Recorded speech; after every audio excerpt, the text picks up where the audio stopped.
Assalamualaikum warahmatullahi wabarakatuh. Selamat siang anak-anak. Kita lanjutkan untuk materi hari ini, yaitu materi tentang perpajakan Indonesia.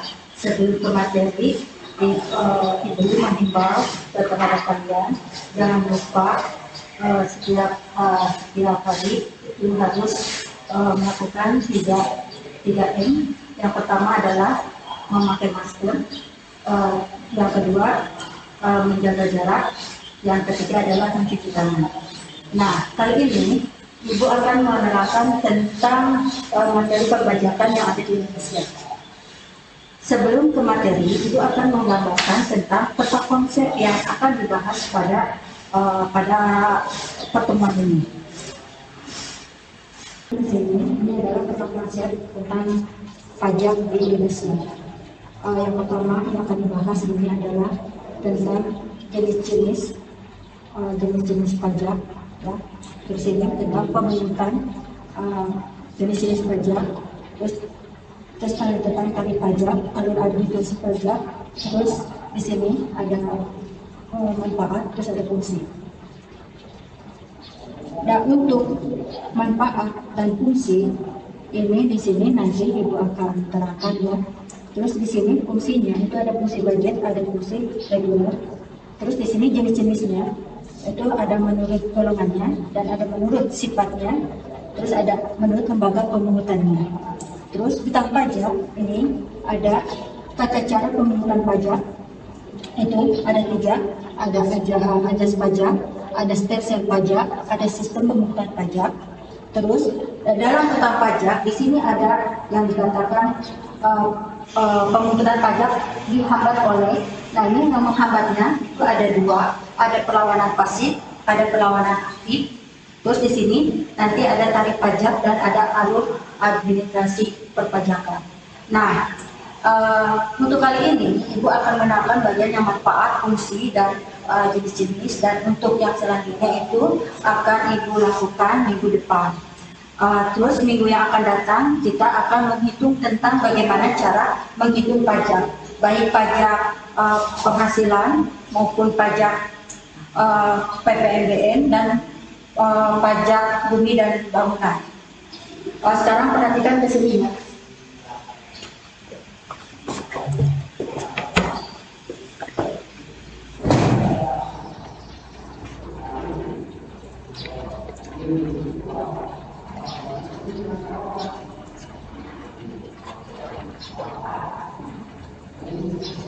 Nah, untuk perpajakan di Indonesia ini materi kelas 11, ya, semester 2. Ini kompetensi dasarnya adalah menganalisis tentang perpajakan dalam pembangunan ekonomi, terus menyajikan hasil analisis fungsi dan peran pajak dalam pembangunan ekonomi.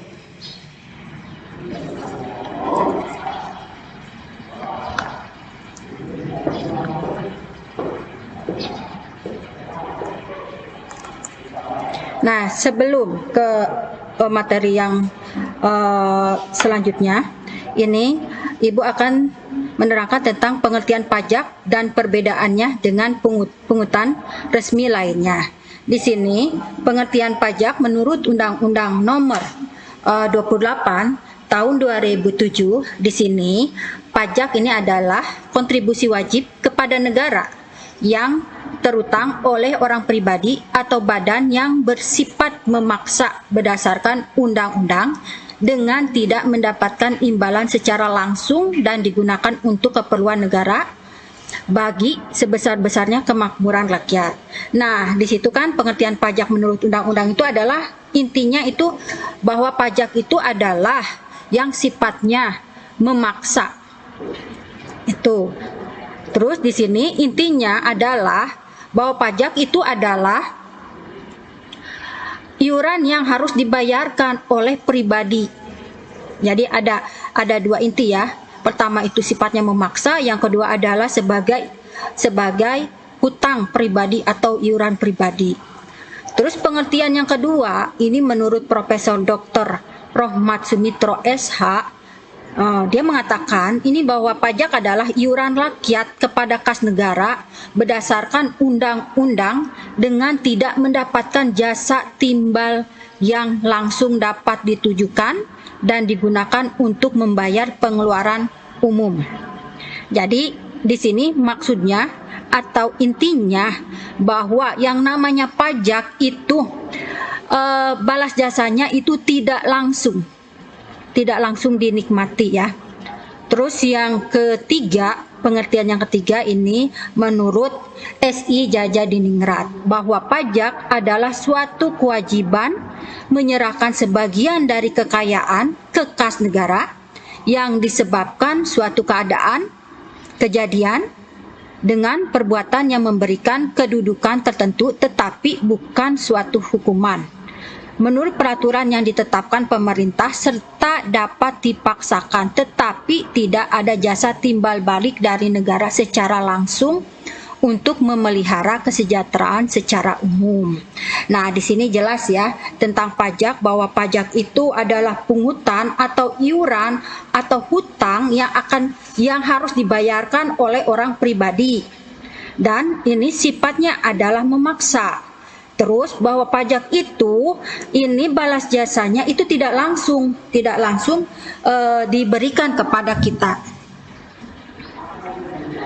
Terus selanjutnya, nah di sini perbedaan pajak dengan pungutan resmi apa sih? Nah itu kan suka ada ya seperti itu. Jadi di sini perbedaan pajak dengan pungutan resmi.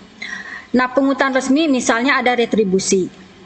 Nah retribusi ini adalah pungutan yang dikenakan atas pemakaian suatu jasa atau fasilitas yang diberikan pemerintah secara langsung dan nyata. Itu misalnya kalau di pasar kan suka ada ya, itu misalnya pedagang-pedagang di pasar suka dikasih kupon yang berbentuknya seperti kupon, padahal itu adalah tagihan atau di situ adalah retribusi pasar.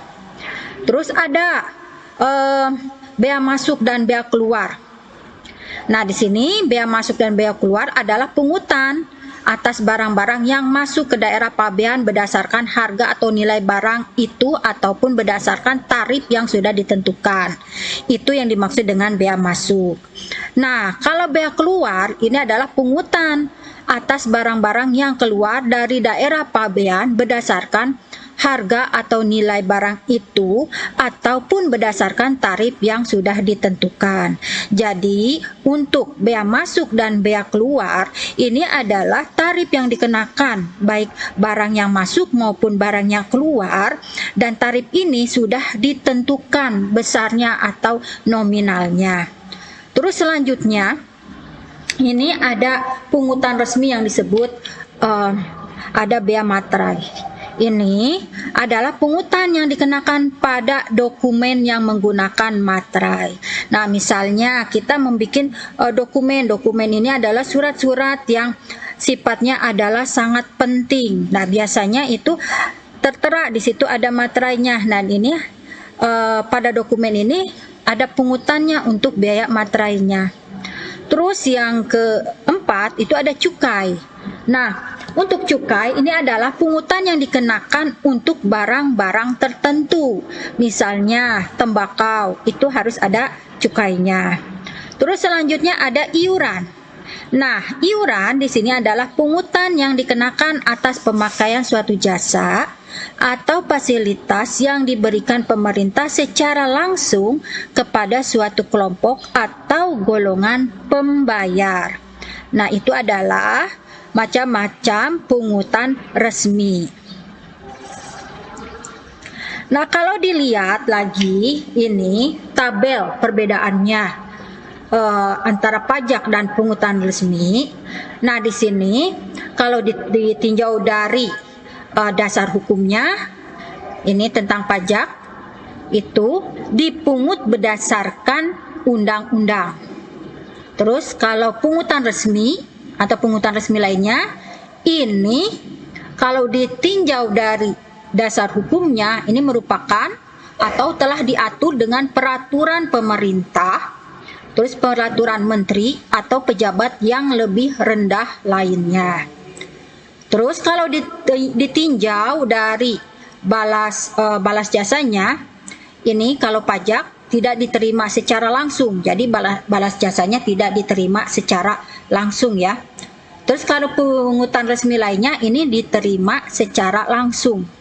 Jadi balas jasanya diterima secara langsung. Terus kalau dilihat dari objek pemungutannya, ini yang namanya pajak itu setiap orang yang memenuhi syarat sebagai wajib pajak. Nah, kalau pungutan resmi ini pengenaannya terbatas pada mereka orang-orang tertentu yang menggunakan jasa dari pemerintah setempat. Terus selanjutnya adalah instansi pemungutan. Nah, di sini kalau pajak pemerintah pusat dan daerah. Nah, kalau pungutan resmi lainnya itu adalah pemerintah daerah. Nah, jadi ada perbedaannya kan ya di situ ya. Terus kalau sifat pemungut kalau pajak itu bersifat memaksa. Nah, ini ada sifatnya memaksa kalau pajak ya. Terus kalau pungutan resmi lainnya ini sesuai dengan kebijakan pemerintah. Terus selanjutnya sanksi. Ini kalau pajak sanksinya secara yuridis yang tertulis jelas dalam tadi Ibu udah menerangkan tentang pengertian terus perbedaan antara pajak dengan pungutan resmi lainnya. Sekarang kita Ibu lanjutkan tentang fungsi, manfaat dan tarif pajak. Nah, di sini tentang fungsi pajak. Di sini ada dua. Yang pertama adalah fungsi budget. Yang kedua adalah fungsi reguler. Nah, yang dimaksud dengan fungsi budget ini, fungsi budget adalah bahwa pajak merupakan salah satu penerimaan negara yang digunakan untuk membiayai pengeluaran rutin dan pembangunan. Itu adalah fungsi budget. Nah, yang kedua itu adalah fungsi reguler. Nah, di sini maksudnya pajak digunakan sebagai alat untuk mengatur dan melaksanakan kebijakan pemerintah dalam bidang ekonomi dan bidang sosial. Contohnya di sini adalah pajak yang dikenakan untuk barang-barang mewah. Nah, maksudnya kenapa pajak ini dikenakan untuk barang-barang mewah? Ini maksudnya adalah untuk mengurangi gaya hidup konsumtif. Terus pengenaan 0%, pengenaan pajak 0% ini pada fungsi reguler. Ini pengenaannya itu untuk tarif ekspor. Nah, tarif ekspor ini 0%. Dengan tujuan atau di sini diharapkan dengan tarif 0% untuk tarif ekspor ini agar dapat meningkatkan ekspor produk-produk dalam negeri ke luar negeri. Itu. Terus selanjutnya manfaat pajak. Manfaat pajak ini ada 5 manfaat pajak. Yang pertama itu pajak merupakan sumber utama penerimaan negara, ya. Terus yang kedua ini pajak manfaatnya ini adalah uang pajak digunakan untuk pembiayaan dalam rangka memberikan rasa aman bagi seluruh lapisan masyarakat. Itu adalah manfaat yang kedua. Manfaat yang ketiga, pajak juga digunakan untuk mensubsidi barang-barang yang sangat dibutuhkan oleh masyarakat.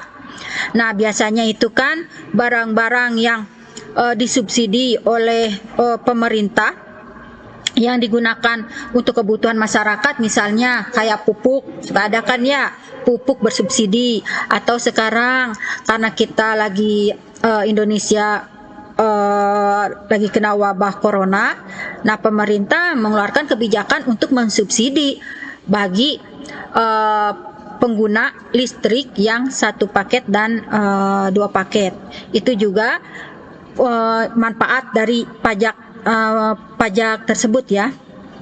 Terus yang manfaat yang keempat, ini pajak juga digunakan untuk membantu UMKM. Itu. Terus selanjutnya, manfaat yang kelima, pajak juga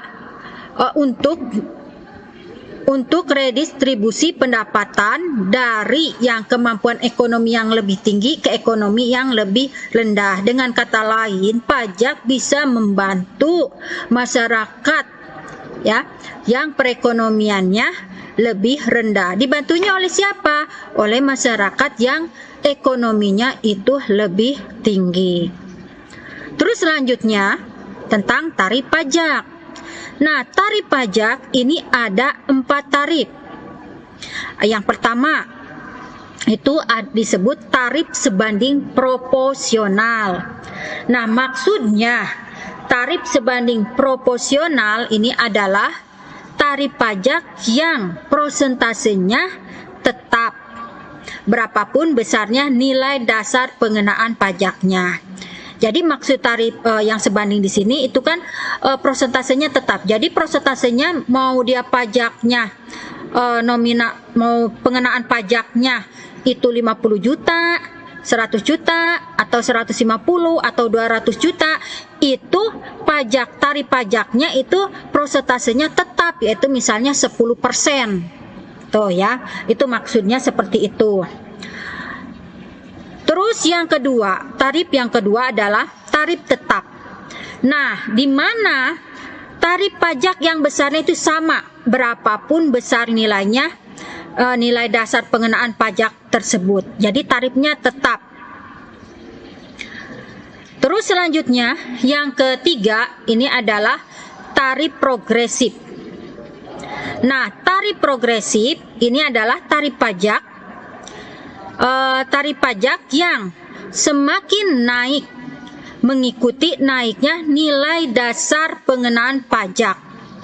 Nah, untuk tarif progresif ini itu dibagi lagi menjadi 3 macam. Yang pertama ada tarif progresif proporsional. Nah, maksudnya tarif pajak yang semakin meningkat dengan semakin meningkatnya nilai dasar pengenaan pajaknya. Terus yang kedua adalah tarif progresif. Ini adalah tarif pajak yang semakin meningkat dengan semakin meningkatnya nilai dasar pengenaan pajak dengan prosentase kenaikan yang semakin meningkat. Terus yang ketiga adalah tarif progresif degresi. Ini adalah tarif pajak yang semakin meningkat dengan semakin meningkatnya nilai dasar pengenaan pajaknya dengan prosentase kenaikan yang semakin menurun. Terus tarif yang keempat itu adalah tarif degresi. Tarif degresi di sini adalah tarif pajak yang prosentasenya semakin menurun dengan semakin meningkatnya nilai dasar pengenaan pajaknya. Nah, jadi ini untuk fungsi pajak itu ada 2 ya, ada fungsi budget dan ada fungsi reguler. Untuk manfaat pajak tadi kan Ibu udah sebutkan ada 5. Nah, untuk tarif pajak itu ada 4 ya, ada 4 di sini ya. Ibu ulangi lagi ya, ada tarif sebanding proporsional, ada tarif tetap, ada tarif progresif, dan ada tarif yang keempat adalah tarif degresi atau tarif degresif. Terus selanjutnya untuk pertemuan minggu depan Ibu akan Ibu untuk mempermudah kalian menghitung tarif pajak ya, Ibu nanti akan membuatkan tabel dari keempat tarif pajak tersebut, dan Ibu juga akan membuat latihan-latihan tentang cara menghitung tarif pajak ya. Nah, untuk pertemuan kali ini Ibu cukupkan sekian, dan kita akan ketemu pertemuan minggu depan. Nah, Ibu mengharapkan kalian harus rajin-rajin belajar di rumah walaupun keadaan kita ini dengan adanya wabah corona ini, ibu mengharapkan kalian jangan keluar, jangan banyak-banyak keluar rumah, atau kalian harus tetap tinggal di rumah ya, dan harus harus melaksanakan 3M. Terus untuk selanjutnya untuk tugas, seperti biasa tugas ibu akan berikan di GC. Kalian tinggal buka aja ya di GC. Nah, untuk kali ini ibu cukupkan sekian. Assalamualaikum warahmatullahi wabarakatuh.